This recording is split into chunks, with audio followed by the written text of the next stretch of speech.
ओम श्री गुरुवे नमः।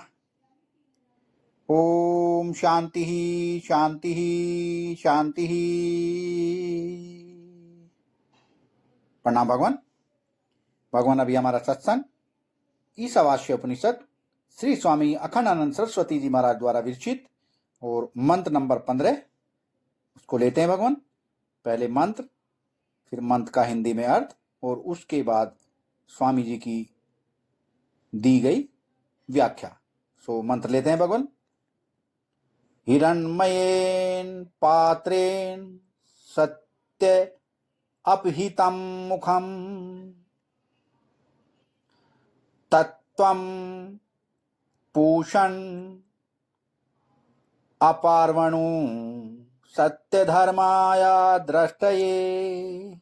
अर्थात हिरण्मयेन पात्रेण, हिरण्मय पात्र से सतस्य मुखम अपहितम, सत्य का मुख ढका हुआ है। वाह भगवान वाह। हिरण्मय पात्र से सत्य का मुख ढका हुआ है। तत् अतः पूषण, हे पूषण, सत्य धर्माया दृष्टे, मैं सत्य धर्मा उसका साक्षात्कार कर सकूं, इसलिए तवम अप्रावणु, इसलिए तुम उसे हटा दो। वाह भगवान वाह, बड़ा ही प्यारा अर्थ भगवान। दोबारा से हिंदी में लेते हैं भगवान अर्थ को। हिरण्मय पात्र से सत्य का मुख ढका हुआ है, अतः हे पूषण, मैं सत्य धर्मा उसका साक्षात कर सकूं, इसलिए तुम उसे हटा दो। आगे स्वामी जी ने बड़ी ही अच्छी व्याख्या की है। कैसे बताते हैं कि नवम से लेकर चतुर्दश मंत्र पर्यंत वर्णित कर्म एवं उपासना द्वारा कार्य ब्रह्म एवं कारण ब्रह्म के अनुभव के द्वारा उच्च स्थिति में पहुंचा मुमुक्षु साधक परमात्मा से आवरण भंग की प्रार्थना अगले 2 मंत्रों में करता है। हिरण्मयेन पात्रेण, जिससे रस पिया जाए, द्रव्य पिया जाए, वह पात्र। पिबंती अनेन इति पात्रम, जिससे लोग पीते हैं, जहां से कर्म का स्वाद आता है, जहां कर्म के संस्कार एकत्र रहते हैं, वह समष्टि के संस्कार का पात्र हिरण्मय है। मिट्टी, लोहा, चांदी आदि धातुएं अग्नि में भस्म हो जाती हैं, किंतु स्वर्ण भस्म नहीं होता। वाह भगवान वाह। मिट्टी, लोहा, चांदी आदि धातुएं अग्नि में भस्म हो जाती हैं, किंतु स्वर्ण भस्म नहीं होता।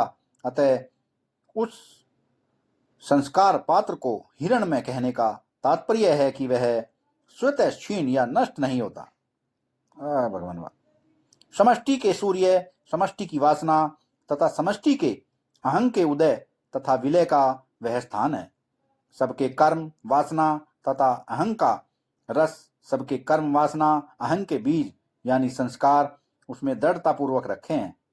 संसार में बोने के लिए रखे बीज जैसे अनेक बार घुन जाते, सड़ जाते हैं और उनमें अंकुरोत्पादन योग्यता बीजत नहीं रह जाता, ऐसी बात उस हिरण्मय पात्र या हिरण गर्भ के संबंध में संभव नहीं है।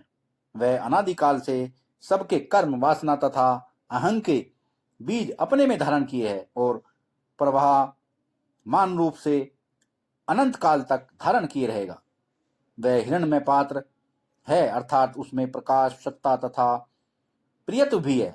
नेत्र में जो ज्योति है, अग्नि में जो तेज है, सूर्य में जो भास्वरता है, सभी प्रकाश उसी से निकले हैं।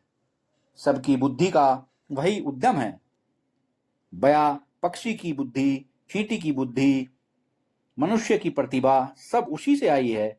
सबके अहंग के बीज भी उसी से निकले हैं। अहंग 2 प्रकार का होता है। पहला, एक अध्यास वृत्ति से और दूसरा अध्यारोपित वृत्ति से। मैं देह हूं, मैं प्राण हूं, यह अहंग अध्यास वृत्ति से हुआ। शरीर में प्राणित्व में अपना अध्यास हो गया।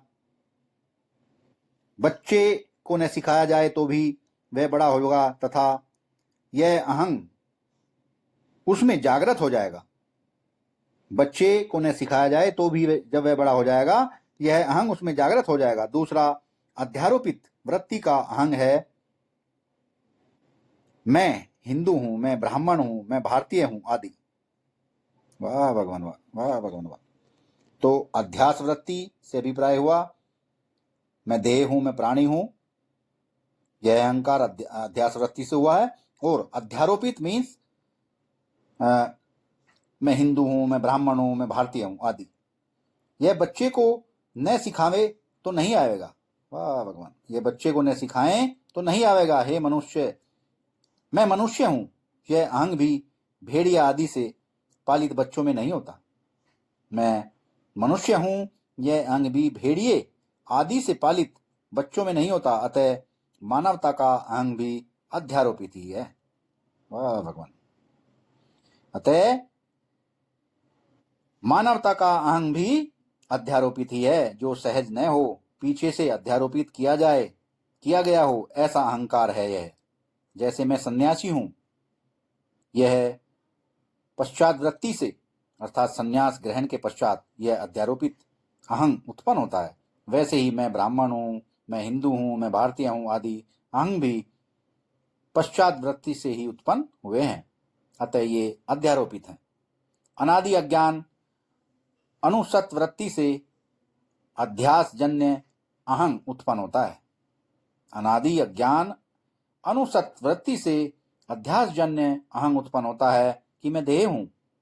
उससे छूटने के लिए वैराग्य विवेक के जागरण के साधन रूप में आचार एवं अंतःकरण की शुद्धि तथा विषाभिमुख आवृत्ति पर अंकुश लगाने के लिए गुरु तथा शास्त्र के द्वारा अध्यारोपित अहंग उत्पन्न किया जाता है।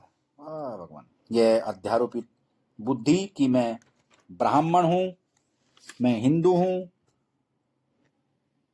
अनेक उच्छलताओं पर अंकुश लगाती है। इसके द्वारा प्रवृत्ति का वेग घटता है।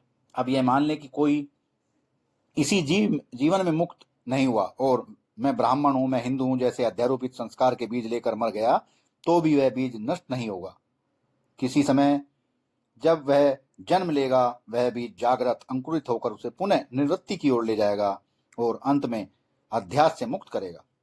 अतः अध्यास जन्य अहंकार की निवृत्ति ही गुरु तथा शास्त्र द्वारा अध्यारोपित संस्कार उत्पन्न करने में मुख्य हेतु है। वाह भगवान वाह, वाह भगवान वाह, वाह भगवान वाह। अतः अध्यास जन्य अहंकार की निवृत्ति ही गुरु तथा शास्त्र द्वारा अध्यारोपित संस्कार उत्पन्न करने में मुख्य हेतु है। हिरण्मय पात्र अर्थात हिरण्यगर्भ में संस्कारों के विविध बीज हैं। पहला, उसमें सद्भाव में आकृति के बीज हैं जो जन्म मरण के हेतु हैं। जन्म और मृत्यु आकृति की होती है। दूसरा, उसके चिद भाव में बुद्धि के बीज हैं। यह जड़ता, मूर्खता एवं प्रतिभा के हेतु हैं। तीसरा, उसके आनंद भाव में प्रिय तत्व के अर्थात अहंग के बीज हैं। इससे राग एवं देश का प्रस्तार होता है। हिरण्यगर्भ में जो प्रिय तत्व है वही उसकी रंगीनी है, उसमें जो बुद्धि है वही उसका प्रकाश है, और उसमें जो आकार धारण की योग्यता है वही उसकी सत्ता है। इस प्रकार आकृति बीज, प्रिय तत्व के बीज तथा बुद्धि के बीजों की समष्टि से युक्त ब्रह्म ही हिरण्यगर्भ कहा गया है। प्यारा सत्संग भगवान, सत्संग को विराम देते हैं। आगे का सत्संग कल नहीं है। प्रणाम भगवान।